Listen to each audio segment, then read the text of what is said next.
और इस बार मैं आग्रह करूंगा, इस बार से कम 5 गुना ज्यादा लोग जुटाने हैं। और इस बार आंदोलन सिर्फ इस जिले का नहीं होगा, इस बार आंदोलन प्रदेश स्तरीय, देश स्तरीय होगा। पूरे देश के लोगों को आह्वान करेंगे उत्तराखंड चलने का। और इस बार का आंदोलन किसी टीम से नहीं रुकेगा। ऐसी 1000 टीम लगेगी तो वो सारी उखाड़ के जो है कबाड़ियों के हाथ दे देंगे, जो भाई कबाड़ का काम करते हैं।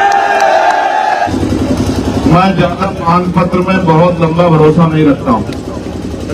मैं तो आपसे कहता हूं, आने वाले कल में अपनी ताकत बना लो। अपनी ताकत बन जाएगी तो कोई मांग पत्र नहीं देना पड़ेगा, सिर्फ ऑर्डर करने पड़ेंगे। क्योंकि आज भी काशीराम की बात याद आती है कि मांगने वाला कभी ताकतवर नहीं होता, देने वाला ताकतवर होता। तो मैं तो मांगने की पॉलिसी में बहुत ज्यादा भरोसा नहीं रखता। मैं तो इन पीड़ित परिवारों से और परिवारों से भी ये वचन देकर कहता हूं, मेहनत कर रहे हैं हम लोग, हमारे जिलाध्यक्ष जी मेहनत कर रहे हैं, हमारे साथी मेहनत कर रहे हैं, प्रदेश की कमेटी के लोग मेहनत कर रहे हैं। हम इतनी ताकत बनाएंगे कि जिन चीजों के लिए आज आप मांग पत्र दे रहे हो, हम एक कलम से साइन करके वो सारी चीजें आपको देने का काम करेंगे जिसका आपका अधिकार बनता है। और मैं अपने साथियों से भी कहूंगा, आज आपने बड़ा अच्छा प्रदर्शन किया, लेकिन मुझे लगता है हमने 7 दिन का समय लगभग इसमें लगेगा पूरे कार्य में।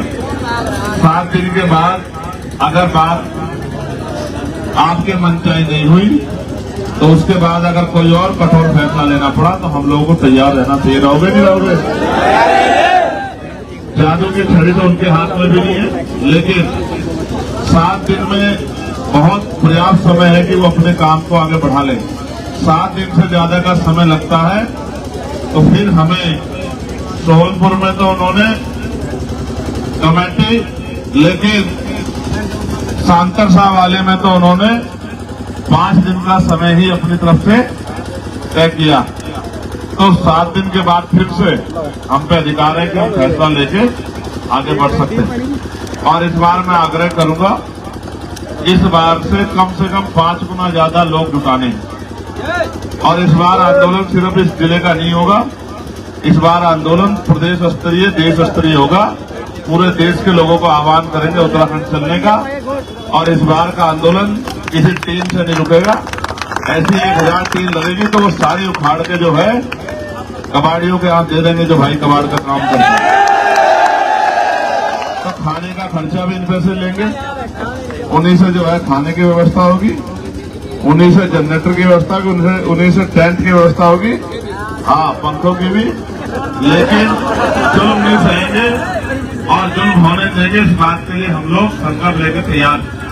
और कुछ साथी जो भूख हड़ताल में बैठने की इच्छा कर रहे थे, ये एक बार मैंने 7 दिन तक, जब 2 अप्रैल की घटना हुई, मैंने ये सहारनपुर जेल में करके देखा था।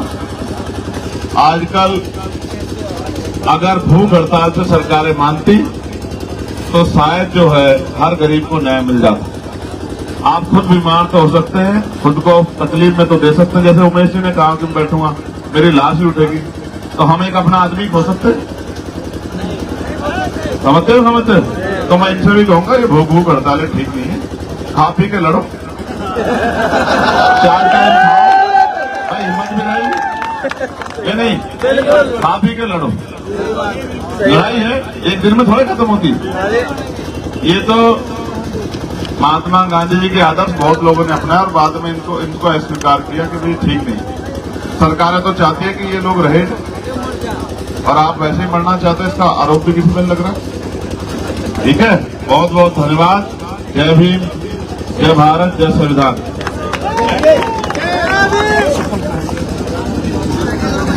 मैं प्रशासन के लोगों से भी कहूंगा, पुलिस के, किसी भी गवाह को धमकाने की कोशिश न करें।